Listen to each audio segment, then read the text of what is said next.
바울이 2차 전도 여행을 뺑 돌아서 이제 안디옥부터 시작해가지고요, 위로 터키 땅 전체를 다 가로지르고 그 다음에 그리스 땅으로 넘어가서 고린도까지 이르렀던 것을 우리가 함께 나눴습니다. 그죠?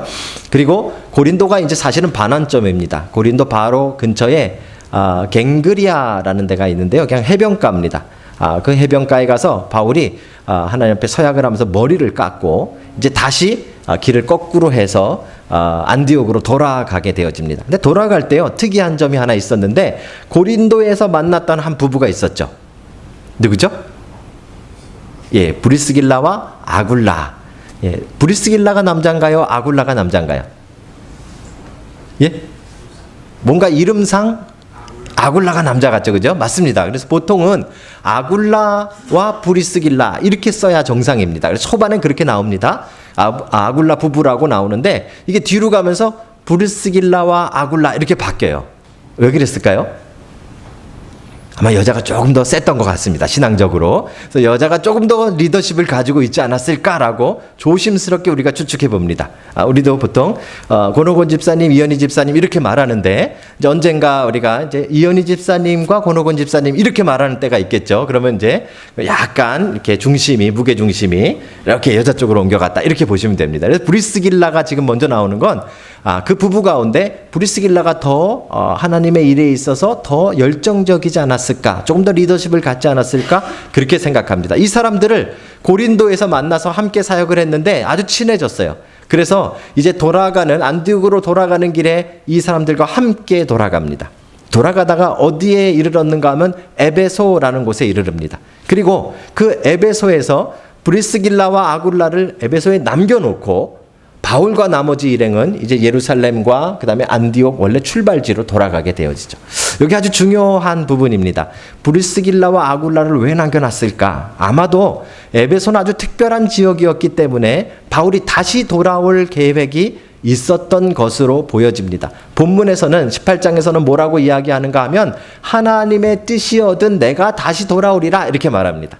에베소 사람들이 바울이 간다니까 좀 되게 아쉬워했어요. 이렇게 짧게, 그것도 출발하면서 들린 것도 아니고 돌아갈 때 잠시 들렸기 때문에 이거 너무 아쉽다 막 이렇게 얘기했더니 바울이 하나님의 뜻이어든 내가 너에게 다시 돌아오리라 라고 이야기하고 브리스길라와 아굴라를 남겨놓고 갔다는 것이죠. 그죠? 그러니까 에베소가 굉장히 중요한 뭔가가 있지 않을까 우리는 이렇게 추측해야 되는 것이죠. 그래서 바울은 이제 안디옥으로 갔다가 다시 3차 전도 여행을 갑니다. 좀 쉬었다가요. 근데 3차 전도 여행을 가는데 3차 전도 여행 전체가 한 몇 년 정도 걸렸는가 하면 6년이 걸렸어요. 6년. 이게 그냥 쉬운 일이 아닙니다. 지금처럼 비행기 타고 이러는 게 아니라 걸어가지고요, 터키 땅을 이쪽 끝에서 이쪽 끝까지 다 가야 되고, 그 다음에 그리스 저기 빌립보 있는 데서부터 마게도냐부터 맨 밑에 고린도 있는 데까지 그걸 다 가야 되잖아요, 그죠? 이게 엄청난 거리예요. 그리고 돌아와야 되니까 6년 걸린 거죠. 근데 그 6년 가운데 3년을 에베소에서 머뭅니다. 그죠? 이것만 봐도 우리는 에베소가 얼마나 대단한가 이런 생각을 할 수 있는 것이죠. 에베소 바로 그 지역에 두란노라는 곳에서 이제 말씀을 가르치는 사역을 본격적으로 3년 동안 하게 되어지는데, 그래서 요즘 서원도 두란노 서원이 있는 겁니다. 에베소가 그만큼 중요한 것이죠. 그죠? 이 에베소의 교회가 세워지는 과정을 18장 후반부터 19장까지 기록하고 있습니다. 그리고 거기서 어떤 일이 있었는가를 누가는 사도행전을 통해서 자세하게 우리에게 알려주고 있죠. 지난번에 우리가 고린도 교회를 봤던 것처럼 각 지역에 세워진 교회들은 그 지역의 환경과 상황에 따라서 특징이 있다는 걸 우리 봐야 되죠. 그 특징이 오늘날 우리에게 주고 있는 메시지가 있다는 것입니다. 고린도의 특징은 무엇이었죠? 음란하고 타락한 문화가 고린도의 특징이었습니다. 그 가운데서 어떤 능력이 발휘되어야 하는가, 교회는 어떻게 서야 되는가, 그것을 고린도 교회를 통해서 우리가 봤다면, 오늘 우리는 에베소의 특징과 에베소에서 도대체 교회는 어떤 모습으로 서야 되는가 하는 것을 통해 오늘 웰링턴에 세워진 그리스도의 편지교회는 여러분들은 여러분이 있는 자리에서 어떻게 살아야 하는가 하는 것을 발견하는 은혜가 있으시길 주의 이름으로 축복합니다. 감사하게도 제가 에베소를 다녀왔습니다. 우리 지난 주간에 우리 이지훈 집사님 만났는데, 이지훈 집사님이 제가 고린도 지난번에 설교했더니 본인도 고린도 갔다 왔다고 자랑하시더라고요. 그래서 제가 그러면 에베소는 갔다 왔냐? 그러니까 기억이 잘 안 난대요. 오늘 사진을 보면 기억이 나실지 모르겠습니다. 이 에베소라는 도시에 있었던 지금 유적들입니다. 이 도로인데요. 이 돌을 가지고 깔아가지고 도로를 꽤 넓게 아주 넓게 만들어놨고요. 거기에 보시면 그 로마 시대에 이 마차를 타고 다녔기 때문에 이 바퀴 자죽이 워낙 많이 다녀가지고요. 이 돌에 이만큼씩 파여 있습니다. 그럴 정도로 아주 활발했던 도시가 에베소죠. 지금은 유적만 남아 있습니다. 이제 중간에 지진도 한번 있었고, 전염병도 한번 돌았고, 어려움들이 있어서, 원래는 항구 도시였는데, 이제 그 모래가 거기 쌓이고 지진이 나면서 더 이상 항구 도시 역할을 못하게 되면서 에베소는 죽어버렸습니다. 어쨌든지, 그래도 아직 바울 시대에 있었던 그 많은 유적들이 에베소에는 남아 있습니다. 저런 모습입니다. 여러분 한번 가보시면 와 정말 대단하다 하는 모습을 볼 수 있습니다. 제가 하나 또 특별한 사진 하나 가져왔는데요. 이게 뭐죠? 대충 찍어도 맞힐 만한 건데 잘 안 보이시나요? 예, 극장입니다. 원형 극장. 이게 지금은 막 스피커 이런 거 쓰지만요. 저기 실제로 저게 얼마나 과학적인가 하면 밑에 가서 말씀하시면 맨 끝에까지 소리가 다 들립니다. 이 자연적으로 스피커 현상을 만들어 놓은 거죠. 대단합니다. 보통 이렇게 큰 도시에는 에베소는 그 당시 로마 시대 4대 도시 안에 들어갔는데요. 이렇게 큰 도시에는 이런 극장이 몇 개 있습니다. 이렇게 큰 건 하나 있고 대부분 소극장들이 몇 개씩 있죠. 이렇게 대형 극장은 지금도 그 당시를 추측해 볼 수 있는 아주 좋은 근거가 되는데 고고학자들은 여기에 수용되어지는 여기에 들어가는 사람들의 숫자를 가지고 그 당시 도시의 인구를 계산합니다. 예를 들면 에베소에 있는 이 대형 원형 극장은 약 2만 5천 명이 들어갑니다. 그러면 그 당시 에베소에 얼마나 살았을까를 추측해 볼 때 동그라미 하나를 더 붙이시면 됩니다.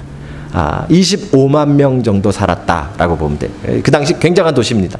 1세기에서 2세기 넘어갈 때는 최대 40만까지도 살았지 않았을까 추측하는 학자들도 있을 만큼 굉장한 도시가 에베소라는 도시입니다. 여기는 여러 가지 그 유적들이 있는데요. 이거 뭐냐면 켈수스라고 들어보셨습니까? 도서관 이름입니다. 켈수스 도서관. 도서관이 뒤에는 다 무너지고 앞에 들어가는 입구만 남아 있는데 웅장합니다. 대단하죠. 유적 중에 하나입니다. 놀라운 것도 제가 이쪽 편에서 앉아가지고 사진 하나 찍었는데 있었었는데 그 사진을 못 찾겠더라. 이게 뭘까요? 화장실입니다. 화장실. 당시 로마 시대 화장실인데 수세식입니다. 수세식. 밑에 물이 흐릅니다. 한 가지 단점은 옆에 사람과 같이 일을 본다는 것이 좀 단점이긴 한데 어쨌든지 이를 보면 밑에 물이 흘러서 일 본 것을 쫙 치워주죠. 그러니까 앞에는 보면 이 막대기에 그 해면이라고 하는데 그 천연 스폰지가 이렇게 달려 있습니다. 휴지 대신 그걸로 대충 이렇게 하셔서 닦고 그 다음에 또 물에다 이렇게 휘저어서 놔두시면 또 다른 사람이 쓰시는 그런 식으로 별로 뭐 비대까지는 아니더라도 그 당시엔 최고 수준이 에베소에 이렇게 있었다라는 거 여러분 한번 보시면 아주 도움이 될 것 같습니다. 옆에 있는 건 아데미라는 여신의 상입니다. 에베소는 이 아데미의 도시입니다. 그래서 나중에도 이 사도행전 뒷부분에 가시면 이 아데미를 추종하는 사람들에 의해서 반란이 일어나고 이제 아주 큰 어려움을 당하게 되어지는데 저 여신의 우상 저기 신상의 특징이 무엇인가 하면 저 동글동글한 게 다 가슴입니다. 그래서 풍요와 다산의 상징입니다. 그 당시에 사람들이 뭘 제일 중요하게 여겼는가 하면 넉넉하게 풍요롭게 부자로 사는 것과 아이를 많이 낳는 것.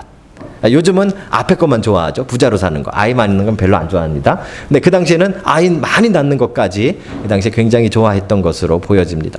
그 옆에 이 발자국 같은 것은 굉장한 논란이 있습니다. 아직도 이 부분에 대해서는 조금 논란이 있습니다만 가다 보면 길 바닥에 저런 돌이 새겨져 있습니다. 광고판인데요. 그 창녀촌으로 가는 매춘하러 가는 광고판이랍니다. 그래서 발 모양이 있고 거기 이렇게 다른 이제 하트 모양이랑 저기 조금 표식들이 있습니다. 근데 가실 때 저 발 모양보다 작은 애들은 오면 안 된다. 뭐 그런 뜻이래요. 뭐 이제 정확하게 이게 정말 그 당시에 고고학적 증거가 있는지는 잘 모르겠습니다. 그런데 가이드의 설명에 의하면 그래서 발을 대보고 저거보다 큰 어른들은 오고 애들은 가라 하는 식의 광고판이다. 라고 주장하는 거죠. 여러분 에베소는 대단한 도시입니다. 이렇게 그 당시에 유적으로만 따져도 대단한 도시일 뿐만 아니라 성경적으로도 대단하죠. 그렇죠? 바울이 교회를 세우고 바울이 거기서 3년간 머물었던 것도 대단한데 바울이 나중에 여기다가 자기가 제일 아끼는 사람을 목사로 보냅니다. 누구죠? 디모데가 에베소에서 목회를 하게 되어지죠. 그죠? 디모데 이후에도 엄청난 분이 거기에 목회자로 갑니다. 누가 갔을까요? 사도 요한이 가죠. 그죠? 사도 요한, 예수님의 제자였던 요한이 죽을 때까지 사역했던 곳이 에베소입니다. 에베소가 항구 도시였다 그랬잖아요, 옛날에. 그 바로 바다 건너에 뭐가 있습니까? 펜모스 섬, 반모 섬이 그 앞에 있는 겁니다. 그래서 이런 성경적으로도 굉장한 의미가 있는 곳이 바로 이 에베소죠. 에베소에는 누가의 무덤도 있었고요. 지금은 그 시신이 옮겨졌지만 그리고 거기에 중요한 유적이 하나 더 있는데 사도 요한이 십자가에서 예수님 돌아가실 때 예수님과 약속 하나 했죠. 무슨 약속했죠? 뭐 땅끝까지 이르러 복음을 전하겠다 이런 약속 말고 하나 더 한 게 있습니다. 뭐 했죠? 예수님의 육신의 어머니인 마리아를 돌보겠다는 약속을 했죠. 그래서 에베소에 가시면 마리아가 살았던 생가가 남아 있습니다. 그래서 그 약속대로 요한은 마리아를 모시고 형제들도 있지만 자기 아들들도 있지만 마리아는 이 요한을 따라서 에베소에서 살았던 것으로 보여지죠. 이런 대단한 도시가 이 에베소입니다. 이곳에 이제 교회가 세워집니다. 그런데 성경은 이 에베소의 교회가 세워지는 과정을 아주 특이한 방법으로 우리에게 이야기해 줍니다. 보통은 바울이 가서 복음을 전하고 바울에 의해서 이제 이방 도시의 교회가 세워지는 이야기들을 기록하는데 이 에베소만큼은 바울이 지나오면서 거기다가 브리스길라와 아굴라를 떨어뜨려 놓고 바울이 3차 전도 여행에 에베소를 방문하기 전에 이미 거기서 놀라운 일이 시작되는 것을 기록하고 있습니다. 그게 우리가 전반부에 읽었던 18장 24절부터 나오는 하나님의 말씀인 것이죠. 누가 등장하죠? 아볼로라는 사람이 등장합니다. 이렇게 신앙생활을 하신 지 얼마 안 됐거나 교회에 오랜만에 나오신 분들은 아볼로가 누군지 별로 이렇게 들어본 적이 없으실 수도 있는데요. 대단한 인물입니다. 아볼로는 오늘 성경에도 뭐라고 기록하고 있는가 하면 성경에서 이 아볼로를 칭찬합니다. 그는 언변에 뛰어났다라고 이야기하고 성경에 통달했다, 능통하다 이렇게 이야기합니다. 자, 요즘으로 말하면 이 성경의 달인입니다. 성경을 아주 진짜 잘 아는 사람이었고 지식이 뛰어났고 그리고 말을 아주 잘하는 사람이었고 그리고 출신이 어딘가 하면 알렉산드리아라는 곳이죠. 알렉산드리아도 그 당시에 4대 도시 중에 하나입니다. 엄청난 도시 출신에 정말 이 세련된 사람이었고 말도 아주 잘했고 성경적인 지식도 뛰어났던 사람이 아볼로입니다. 그렇죠? 성경에 그렇게 누구를 특별히 지정해서 칭찬하는 일이 그렇게 많지 않은데 아볼로는 그런 칭찬을 받았던 사람입니다. 그렇죠? 이 아볼로가 등장하는 이야기가 오늘 본문에 나오는 것이죠. 그런데 재미있게도 이 아볼로가 에베소에 도착을 해서 그렇게 성경에 대해서 많이 알고 그렇게 대단하게 말을 잘하는 그 아볼로가 이제 회당에 들어가서 성경을 읽어보니까 예수님에 대한 이야기가 나오니까 예수님에 대해서 말씀하고 가르치기 시작했습니다. 그런데 그 자리에 누가 있었는가 하면 브리스길라와 아굴라가 있었어요. 브리스길라와 아굴라는 평신도입니다. 그죠? 그런데 브리스길라와 아굴라가 아볼로의 설교를 듣다 보니까 2% 부족하구나 이걸 깨달았어요. 그래서 끝나고 이 아볼로를 불러다가 자기 집에서 함께 이 성경 공부를 하는데 그게 오늘 본문에 기록되어져 있는 내용인 것이죠. 그죠? 그래서 이 성경을 통해서 하나님의 뜻을 더 분명하게 밝혀줬다, 풀어줬다 이렇게 기록하고 있습니다. 몇 절인가 하면 오늘 우리가 읽었던 26절입니다. 그가 회당에서 담대히 말하기 시작하거늘 브리스길라와 아굴라가 듣고 데려다가 하나님의 도를 더 정확하게 풀어 이르더라, 가르치더라 라는 것이죠. 이거 참 좀 난감한 부분인데요. 그 당시에 성경의 거의 박사 같은 사람입니다. 거기다 이 사람들에게 이렇게 일어나서 설교하는 대단한 사람이었죠. 뭐 지금으로 보면 목사라고 봐도 괜찮습니다. 그런데 이 아볼로가 평신도인 브리스길라와 아굴라에게서 성경 공부를 배우고 그리고 그가 좀 더 바뀐 것을 오늘 본문이 기록하고 있는 것이죠. 이 뭐가 문제일까요? 아볼로는 이렇게 칭찬하지만 성경에 아볼로에 대해서 한 가지 이야기하는 것이 있습니다. 그는 아직 요한의 세례밖에는 알지 못했다. 그렇죠? 그가 아직 바른 믿음을 가지지 못했다라는 것이죠. 그렇죠? 예수 그리스도의 세례, 예수님의 구원의 세례, 은혜, 사랑, 예수님의 복음, 이것에 대해서는 아직 조금 부족하게 알았다는 말입니다. 그런데도 불구하고 그는 예수에 대해서 이야기했고 성경에 대해서 이야기했고 사람들에게 복음을 나누고 있는 사람으로 보여졌다는 것이죠. 여기서 우리는 아주 중요한 걸 하나 발견해야 됩니다. 그렇죠? 오늘날 많은 사람들이 교회에 다니고 있고 신앙생활을 하고 뭐 성경 공부를 하고 제자 훈련을 했고 뭐 무슨 프로그램을 했고 나는 뭐죠 안수 집사님을 했고 장로님을 했고 목사를 했고 다 이야기하지만 바른 믿음이 아닐 수도 있다라는 것입니다. 그렇죠? 이 부분이 우리에게 아주 충격적인 것이죠. 그렇게 대단한 아볼로도 초반에 바른 믿음이 아니었다는 말입니다. 브리스길라와 아굴라가 하나님의 말씀에 대해 하나님의 도에 대해서 좀 더 정확하게 풀어주자 그의 눈이 열렸고 그 안에 바른 믿음이 들어가기 시작했습니다. 그리고 나서 이 사람은 어느 정도로 바뀌었는가 하면 오늘 본문에는 없지만 28절의 마지막 절에 보시면 그가 고린도로 내려갑니다. 아가야 지방의 고린도로 내려가서 거기서 목회를 하게 되어지는데 회당에 들려서 그가 이야기할 때 유대인들과 변론해서 능히 이기더라 이렇게 말합니다. 이거는 바울에게도 썼던 표현이 아닙니다. 바울도 회당에 가서 예수님에 대해서 이야기하면 반대파가 일어나고 나중에 끝은 막 돌에 맞든지 끌려나가서 매를 맞든지 막 화를 내고 바울이 막 흙을 막 떨어버리면서 너에게 저주가 있을 거다 그러고 막 이러고 깨졌었는데 아볼로는 어느 정도로 말을 잘했는가 하면 회당에서 유대인들의 변론을 다 받으면서도 그가 말로 능히 이겼다. 바른 믿음이 들어오자 아볼로가 아주 엄청난 설교가로 바뀌는 것이죠. 사실 1세기 때의 가장 유명한 설교자, 유대한 설교자를 말하자면 사실은 바울보다도 아볼로입니다. 아볼로는 진짜 대단한 사람입니다. 그런데 놀라운 것은 그가 초반에는 브리스길라와 아굴라를 만나기 전에는 바른 믿음이 아니었다는 것이죠. 이걸 우리는 주목해 봐야 됩니다. 제가 작년 말에 어떤 분의 전화를 받고 신방을 갔습니다. 저희 교회에 방문하셨던 분인데 그냥 그날 처음 얼굴을 봤는데 제 연락처를 알아가지고 저희 부부를 좀 신방을 요청했습니다. 그래서 원래 만나기로 한 날 사실은 제가 차를 몰고 거의 그 집 앞에까지 가서 만나기로 한 시간을 기다리면서 했는데 갑자기 그분이 못 돌아오시게 됐다 그래서 그분에게 말씀을 안 드렸지만 그냥 허탕치고 포리로아까지 다시 돌아간 적이 있습니다. 다시 또 연락이 왔어요. 그래서 또 두 번째 신방을 갔습니다. 그분에겐 첫 번째지만 저에겐 두 번째인 거죠. 그 집을 이제 딱 들어갔는데 그분이 자녀들이 있었는데 자녀들이 잠깐 외출한 사이에 신방하고 싶다고 저를 부르신 거예요. 그래서 이제 한국에서 잠시 방문하신 분들이었고 그래서 그분들을 이제 신방을 하러 그 집에 딱 들어갔는데 놀라운 사실은 저한테 전화하신 분은 우리 그 어머니 여자 집사님 한 분이었는데 갔더니 아버지가 계신 거예요. 남편이 계셨어요. 남편은 저희가 오는지도 모르고 계셨어요. 저는 남편이 계신지도 모르고 계셨어요. 이런 황당한 상황에서 이제 우리 신방이 시작됐습니다. 제 부부와 거기 그 두 부부가 이야기를 시작했습니다. 너무 재밌게 그래도 이야기를 잘 해주시고 아주 한국의 아주 큰 교회에서 그 여자분은 몇십 년째 주일학교 부장 선생님을 하시는 아주 믿음이 좋으신 분이었어요. 그리고 그 남편분도 그 아내를 따라서 20년 동안 주일학교 선생님을 하신 분이 얼마나 좋습니까? 그렇죠? 믿음이 좋습니까? 그래서 제가 한참 얘기를 하는데 그분이 그러시는 거예요. 내가 20년 동안 주일학교 선생님을 하고 있지만 난 크리스찬은 아닙니다. 제가 뭐에 뻥 맞은 것 같았어요.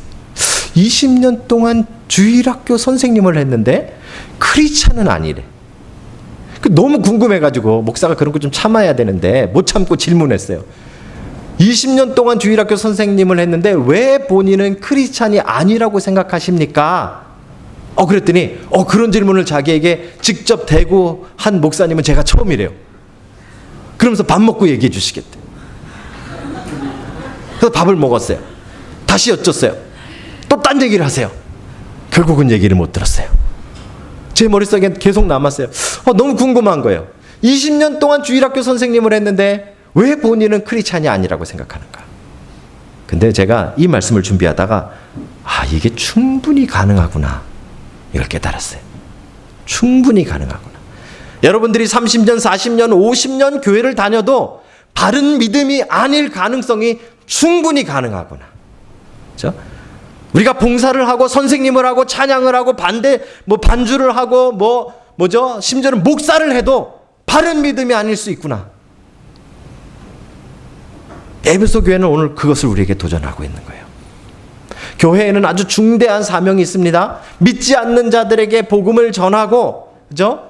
예수 그리스도의 복음을 전파하는 그 일을 아주 중요한 일입니다. 아주 마지막 때까지, 예수님 오실 때까지 우리는 목숨 걸고 해야 되는 일이 복음을 믿지 않는 자들에게 전하는 일입니다. 그런데 그거 못지않게 오늘날 교회가 해야 될 또 다른 중요한 일은 무엇인가 하면 믿는다고 생각하는 사람들에게 바른 믿음을 전하는 것입니다.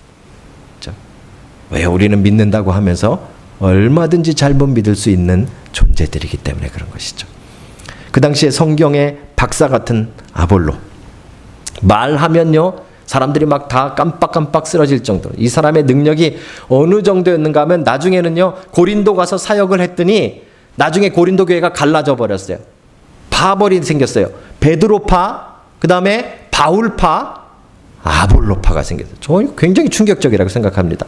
그 당시에 베드로는요 예수님을 직접 따라다니던 수제자예요. 교회의 머리였어요. 그죠? 지금도 천주교에서는 베드로가 천국의 열쇠를 잡았다는 등 이런 얘기할 정도로 대단한 사람이 베드로예요. 그런데 그 베드로와 바울과 동격으로 봤다는 말이에요. 아볼로는 얼마나 대단한 사람이에요. 얼마나 영향력이 있는 사람이에요.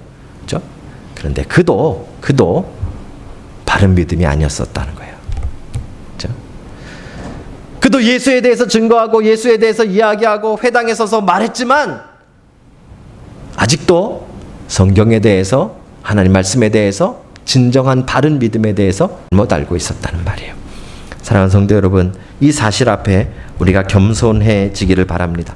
에베소 교회를 통해서 우리에게 도전하시고 있는 것은 바로 이것입니다. 우리는 잘 믿고 있다고 생각하고 오래 믿었다고 생각하고 난 20년 동안 봉사도 했으니까 30년 동안 설교도 했으니까 40년 동안 제자 훈련도 했으니까 나는 선교사였으니까 아무짝에도 소용없다. 바른 믿음이 아닐 수 있다는 거예요. 여러분, 오늘 2020년도에는 믿음을 바르게 세우는 여러분 되시길 주의 이름으로 축복합니다. 아볼로의 이야기를 통해 우리에게 똑같은 이 도전을 하고 있습니다. 이제 19장으로 넘어왔는데요. 19장으로 넘어와서 드디어 이제 바울이 에베소에 도착합니다. 19장 1절엔 이렇게 이야기합니다. 아볼로가 고린도에 있을 때, 아볼로는 브리스길라와 아굴라에게 성경 공부를 배우고 나서 그 믿음이 이것이 바른 믿음이구나 라고 그가 변했어요. 그래서 그가 본격적으로 복음을 전파하며 목회를 하기 시작하는데 그가 내려간 곳이 아가야라는 곳이 바로 고린도 지역에 있는 그리스 지역이죠. 고린도에 있는 교회에서 아볼로가 목회를 하기 시작합니다. 자, 그렇게 아볼로가 떠났을 때 드디어 이제 바울이 쭉 돌다가 에베소에 도착하게 된 거예요. 그렇죠? 그런데 에베소에 도착한 바울과 첫 번째 에베소에서 일어난 이 일은 아볼로 일과 연관되어진 일입니다. 비슷한 내용이 다시 반복됩니다. 어떤 일이 일어났는가 하면 19장 1절에 보시면 에베소에 와서 도착해서 어떤 제자들을 만나매, 에베소에서 어떤 제자들을 만났대요. 제자라는 말은 무슨 뜻이에요? 이미 성도라는 말이에요. 제자라는 말은 무슨 뜻이에요? 이미 예수님을 믿는 사람이라는 말이에요. 제자라는 말은 무슨 뜻이에요? 이미 교회 안에 봉사하고 있는 사람이라는 말이에요. 열심히 있다는 말이에요. 그죠? 어떤 제자들, 나중에 보면 숫자가 한 12명쯤 돼요. 그만큼 많은 사람들이 이미 열심을 가지고 에베소 교회에 있었는데 그 사람들을 만나서 바울이 이렇게 질문을 했어요. 너희가 믿을 때에 성령을 받았느냐? 그랬더니요, 대답이 가관입니다. 헐, 우리는 성령이 있는 줄 들어도 못 봤습니다. 들어보지도 못했습니다. 이렇게 충격적인 일이 있을까요? 그리고 성경은 이야기합니다. 이들도 요한의 세례만 알더라. 그렇죠? 이게 가능하다는 말이에요. 에베소에 바울이 도착했을 때 처음 직면한 일은 무엇인가 하면 거기서 열심히 봉사하고 있는 제자들, 아마 집사들일 수도 있고요. 아마 더 열심히 사람이 성가대 지휘자일 수도 있고요. 지금으로 따지면 교사일 수도 있고요. 열심히 봉사하고 있는 사람들을 만나서 그들에게 너희가 믿을 때에 성령을 받았느냐 물었더니 우리는 성령이 있는지도 들어본 적이 없습니다. 바른 믿음이 아니었다는 말이에요. 그렇죠? 놀라운 사실은 이제 바울이 그들에게 예수 그리스도에 대해서 전하고 그들에게 다시 예수님의 이름으로, 그들은 요한의 세례를 받았으니까 회개했던 사람들이에요. 하지만 이제 구원에 관련된 예수 그리스도에 관련된 예수의 세례 이름으로 세례를 주자 이제 그들에게서 방언과 예언이 나타나기 시작합니다. 놀라운 영적인 체험들이 나타나기 시작하죠. 그렇죠? 자, 여기서 잠깐만 딴 길로 갔다 갈게요. 어떤 사람들이 이 부분을 가지고 이런 것을 강조해요. 자, 보십시오. 그래서 우리에겐 세례가 두 종류가 있습니다. 우리가 물로 받는 세례와 그 다음에 나중에 성령 세례가 따로 있습니다. 이렇게 주장하는 교파와 또는 신학자들 또는 목사님들이 계십니다. 근데 이거 좀 곤란한 생각입니다. 왜냐하면 지금 우리가 받은 물 세례는 어떤 의미인가 하면 여기서 받은 예수의 이름으로 받은 세례입니다. 여러분들이 신앙 고백하지 않으면 세례를 안 주는 게 교회가 해야 되는 일이죠. 그러니까 세례 받은 사람은 실제로 예수님을 나의 구주로 영접하는 그 믿음 신앙의 고백을 하고 세례를 받았다는 말이고요. 그 세례는 곧 그 안에 성령님께서 내주하고 계시다는 말이에요. 나중에 또 다른 성령 세례가 있는 게 아니에요. 이미 여러분들이 예수님을 믿기로 작정하고 예수님을 영접하고 세례를 받으셨으면 이미 여러분 안에 누가 계시다? 성령님이 계시다고 믿으셔야 돼요. 그 믿음으로 여러분 사시는 거예요. 나중에 어떤 영적인 은사들이 더 개발되어지고 발견되어질 수는 있죠. 하지만 성령 세례가 따로 있는 게 아니에요. 근데 어떤 사람들이 이 부분을 가지고 성령 세례와 일단 물 세례를 구별하려고 하는 분들이 계시지만 정확하지 않습니다. 자, 왜 제가 이렇게 말씀드린가 하면 아볼로를 보십시오. 이 이야기는 따로 떨어져 있는 이야기가 아니라 아볼로와 짝으로 이어진 이야기입니다. 그죠? 아볼로의 경우는 방언과 예언이 나타나지 않아요. 하지만 그도 이미 요한의 세례만 알았지 예수의 세례를 알지 못했던 사람이에요. 제대로 된 믿음이 아니었지만 나름대로 믿는다고 생각했지만 인간의 방법으로 믿었지만 나중에 브리스길라와 아굴라를 통해서 성경적인 방법의 성경적인 믿음을 그가 갖게 돼서 변화되었잖아요. 그렇죠?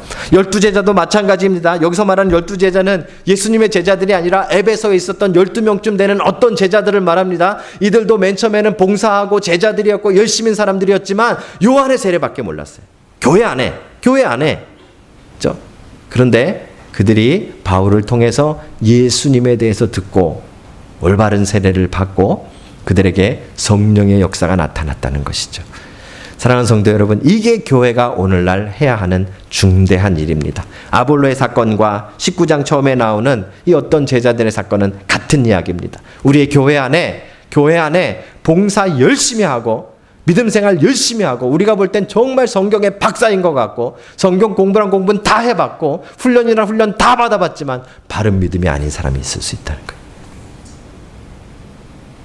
그래서 우리는 겸손하게 아볼로 얼마나 겸손합니까? 저는 정말 아볼로 같은 지도자가 돼야 된다고 생각합니다. 왜요? 어떻게 보면 이름도 듣도 보도 못한 평신도 두 분이서 그거 아닌 것 같습니다. 나와서 이야기합시다. 그래서 얘기 듣더니 자기의 마음을 바꾸신 거예요. 얼마나 대단합니까? 그렇죠? 그런 일들이 그런 바른 믿음으로 바뀌어지는 역사들이 이 교회 안에 넘치기를 주님의 이름으로 축복합니다. 여러분 삶에 나타나기를 주님의 이름으로 축복합니다. 요즘 한국에 난리가 났죠. 얼마 전에도 제가 잠시 말씀을 드렸는데 어떤 한 목사님이 이제 정치의 집회를 인도하시면서 그 집회에서 수천 수만 명이 모인 곳에서 이 마이크를 잡고 이렇게 이야기를 하셨다가 아주 교계가 뒤집어지고 일반 뉴스에까지 나오고 아주 큰 곤욕을 치르고 있습니다. 그분이 이렇게 이야기하셨어요. 제가 그냥 받아 적어 왔는데 동영상을 보여드릴까 하다가 그냥 받아 적어 왔습니다. 읽어드릴게요. 앞으로 대한민국은 나 땡땡땡 목사를 중심으로 돌아가게 돼 있어. 나 하나님의 보좌를 딱 잡고 살아요. 딱 잡고. 하나님 꼼짝 마. 하나님 까불면 나한테 죽어. 내가 이렇게 하나님과 친해. 아마 이 자리에는 이분의 정치적인 방향이나 성향을 지지하는 분도 분명히 계시리라 생각합니다. 물론 반대하는 분들도 계시겠죠. 전 이분의 정치적인 성향에 전혀 관심이 없습니다. 제가 관심 있는 건 이분이 목사이고 이분이 하나님을 언급하고 공적인 자리에서 하나님에 대한 이야기를 했는데 자기가 하나님의 보좌를 쥐흔들고 하나님 까불면 나한테 죽는다고 말했다는 것이죠. 어떤 신문에서는 이건 신성모독이라고 이야기합니다. 근데 저는 이분이 말실수했을 수도 있다고 생각해요. 그렇죠? 그렇게 그 말꼬투리 가지고 싸우고 싶은 생각 없어요. 하지만 이분의 믿음은 틀렸어요. 왜요? 성경 어느 곳에도 우리가 하나님의 보좌를 뒤흔들라고 가르친 곳은 없어요. 여러분이 아무리 하나님과 친하고 여러분들이 아무리 하나님과 가까워도 하나님의 보좌를 여러분들이 쥐흔들 수 없다는 말이에요. 감히 말도 안 되는 일이에요. 제가 도대체 이분이 왜 그런 이야기를 했을까 성경을 열심히 찾아봤어요. 비슷한 구절 하나 나오죠. 하나님의 보좌 앞에 담대히 나가느니라. 예전에는 하나님의 보좌, 여기서는 참 은유적인 표현이 있는 거예요. 하나님의 보좌는 지금 하늘에 하나님이 앉아있는 그 보좌를 이야기했던 것이 아니라 지성소 안에 있는 법궤를 이야기해요. 법궤 끝에 천사 둘이 날개 이렇게 대고 있는 거 얘기했잖아요. 거기에 받침대 이름이 뭐라고요? 시은좌, 은혜의 보좌, 멀시시라고 말하는 그 부분을 말하는 거예요. 우리 집 딸, 막내딸 이름이라 그랬잖아요. 시은좌. 거기에 담대히 나간다는 거예요. 예전에는 못 나갔어요. 휘장이 쳐져 있었기 때문에 거기는 대제사장만 잠깐 갔다 올 수 있는 곳이었어요. 그런데 예수님께서 우리를 위해 십자가에 달려 돌아가셔서 휘장이 찢어졌잖아요. 그래서 예수 그리스도를 믿는 자들은, 예수 그리스도가 나의 주인이심을 믿는 자들은, 예수 그리스도를 영접한 자들은 담대히 그 보좌 앞에 나가서 하나님의 보좌 앞에 엎드려 기도할 수 있다는 걸 얘기해 주는 거잖아요. 뒤흔들래요? 보좌를 어떻게 우리가 흔들어요? 흔들려고 생각하는 것 자체가 잘못된 믿음입니다. 사랑하는 성도 여러분, 우리 목사들이 이 정도 수준이에요. 저는 그 영상 몇 번 보고요, 얼마나 하나님 앞에 제 마음이 아팠는지 몰라요. 저도 목사니까. 목사 수준이 이 정도예요. 목사 수준이 이 정도인데 성도들에게 어떻게 바른 믿음 이야기할 수 있어요? 어떻게 성경적인 믿음 이야기할 수 있어요? 개판이에요, 개판. 우리 자체가. 사랑하는 성도 여러분, 오늘날 우리 교회에 가장 중대한 일 중에 하나, 복음을 전하십시오. 믿지 않는 자들에게 복음을 전해야 하는 것 정말 중요한 일입니다. 하지만 바른 믿음을 세우는 것도 그만큼 이제 중요한 일이 됐어요. 여러분과 제가 해야 되는 일입니다. 겸손하게, 아무리 성경에 대해서 많이 알고 목사이고 장로님이고 권사님이고 집사님일지라도 날마다 우리가 겸손하게 하나님의 말씀 앞에 무릎 꿇고 하나님이 말씀하시는 것이 정말 그러한가를 우리 성경에 나와 있는 사람들처럼, 베레아 사람들처럼, 상고하면서 날마다 겸손하게 그 뜻을 상고하며 살아가는 것, 그것이 온전한 바른 믿음으로 가는 길입니다. 사랑하는 성도 여러분, 여러분들은 바른 믿음을 가지고 살고 계십니까? 오늘날 이 교회는 이것을 가지고 싸워야 됩니다. 그렇죠? 이것도 괜찮고 저것도 괜찮고, no. 그렇지 않습니다. 우리는 성경이 가르쳐주고 있는 바른 믿음으로 우리를 세워가야 합니다. 얼마나 많이 세상적인 우리의 경험, 세상의 지식, 심리학, 여러 가지가 우리의 신앙을 삐뚤어 놓고 있는지 모릅니다. 여러분, 오직 하나님의 말씀대로 바른 믿음을 세워가는 여러분과 제가 되기를 주님의 이름으로 축복합니다.